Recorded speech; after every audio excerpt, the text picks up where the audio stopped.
हज़ा लोगों की पॉपुलैरिटी का क्या कारण है, हज़ा लोगों की डाइट की क्या खूबी है, and last but not the least, fibre का हमारी डाइट में क्या महत्व है।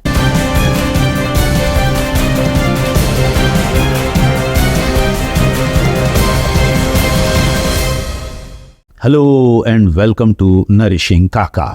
अब तंजानिया के साउथ वेस्टर्न रीजन में एक जियोग्राफी है लेक इयासी रीजन की, और इसके आसपास एक ट्राइब बस्ती है जिसका नाम है हज़ा। और इस ट्राइब के लोगों की पॉपुलैरिटी पिछले कुछ सालों में पूरी दुनिया में बढ़ी है, और उसका सबसे बड़ा कारण ये है कि हज़ा लोग आज भी हंटर गैदरर्स वाली आदतें अपनाए हुए हैं।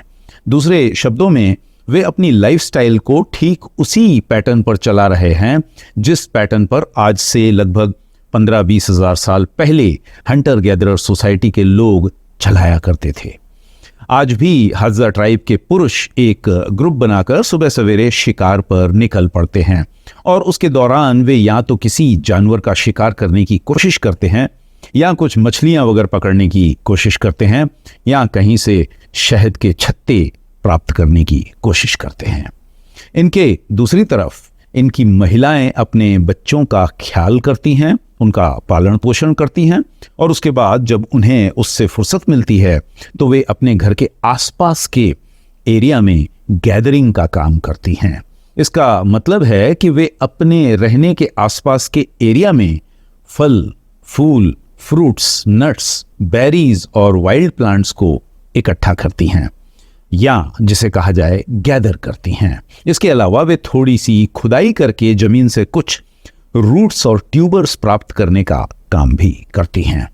शाम के वक्त जब वो मर्द वापस आते हैं तब तक ये औरतें भी अपनी गैदरिंग की प्रोसेस खत्म करके घर पे वापस आ जाती हैं, और उसके बाद पुरुषों द्वारा लाए गए मटन, मच्छी और वाइल्ड प्लांट्स को और औरतों द्वारा इकट्ठा किए गए, गैदर किए गए रूट्स और ट्यूबर्स और नट्स और बेरीज को धोकर और साफ करके उन्हें पकाया जाता है, और यही उनके उस दिन का मुख्य भोजन होता है। अब क्योंकि हज़ा ट्राइब के लोग हंटर गैदरर्स जैसी लाइफस्टाइल को आज भी अपनाए हुए हैं, तो इसलिए वे भी हंटर गैदरर सोसाइटी के लोगों की तरह ही सैकड़ों तरह के प्लांट्स खाते हैं। ऐसा पाया गया है कि एक साल के दौरान हज़ा लोग 100 से 600 प्लांट स्पीशीज खाते हैं, और प्लांट डाइवर्सिटी के साथ ही साथ उनका फाइबर इंटेक भी बहुत ज्यादा है। ऐसा पाया गया है कि वे एक दिन के दौरान लगभग 100 ग्राम से 150 ग्राम फाइबर खाते हैं। ये मात्रा कितनी ज्यादा है इसका अंदाजा आप सिर्फ इस बात से लगा सकते हैं कि अमेरिका में किए गए कई सर्वेज में ये पाया गया है कि एक एवरेज अमेरिकन व्यक्ति एक दिन में 15 ग्राम से ज्यादा फाइबर नहीं खाता। दूसरे शब्दों में यदि देखा जाए तो एक अमेरिकन व्यक्ति एक हफ्ते में जितना फाइबर खाता है, एक हज़ा व्यक्ति एक दिन में उसे खा लेता है।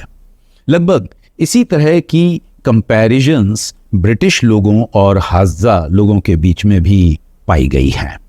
अब हमारे देश में, भारत में आज तक ऐसी कोई कॉम्प्रिहेंसिव स्टडी नहीं की गई है जिससे कि हमें मालूम पड़ सके कि एक एवरेज भारतीय व्यक्ति एक दिन में कितना फाइबर खाता है। लेकिन क्योंकि आज की तारीख में हमारी जीवन शैली, हमारी लाइफस्टाइल, हमारे खान पान के तरीके जनरली काफी हद तक अमेरिकन स्टाइल को ही फॉलो करते रहे हैं, तो ये बड़ी आसानी से कहा जा सकता है कि भारतीय लोग भी प्रतिदिन 15 ग्राम से ज्यादा फाइबर नहीं खाते। और जैसा कि आप समझ सकते हैं, फाइबर की हमारी डाइट में इतनी कमी हमारे शरीर में हर तरह की बीमारियों को बढ़ावा देती है, और इसीलिए पिछले कई सालों से अमेरिकन हार्ट एसोसिएशन लोगों को यह समझाने की कोशिश करती रही है कि उन्हें अपने दैनिक जीवन में कम से कम 30 ग्राम डाइटरी फाइबर प्रतिदिन खाना चाहिए। अमेरिकन हार्ट एसोसिएशन के अनुसार जब आप अपनी डेली डाइट में 30 ग्राम फाइबर खाते हैं तो आप कार्डियोवैस्कुलर प्रॉब्लम्स, एथेरोस्क्लेरोसिस और हार्ट रिलेटेड प्रॉब्लम्स की रिस्क में काफी हद तक कटौती कर देते हैं। सन 2018 में 2018 में फाइबर के हेल्थ बेनिफिट्स को जांचने समझने के लिए एक स्टडी की गई थी, जिसमें 4 देशों के लोगों द्वारा खाए जाने वाले फाइबर की मात्रा की एनालिसिस की गई थी। इस स्टडी में घाना, जमाइका, सेशल्स और अमेरिका के लोगों द्वारा खाए जाने वाले फाइबर की मात्रा की एनालिसिस की गई थी। और उसके बाद इन देशों में हार्ट प्रॉब्लम के मरीजों की एनालिसिस भी की गई थी। और ये पाया गया कि जिन देशों में लोग सबसे ज्यादा फाइबर खाते थे, वहां कार्डियोवैस्कुलर प्रॉब्लम्स सबसे कम थी। फाइबर कंजम्पशन घाना के लोगों में सबसे ज्यादा था और अमेरिका में सबसे कम।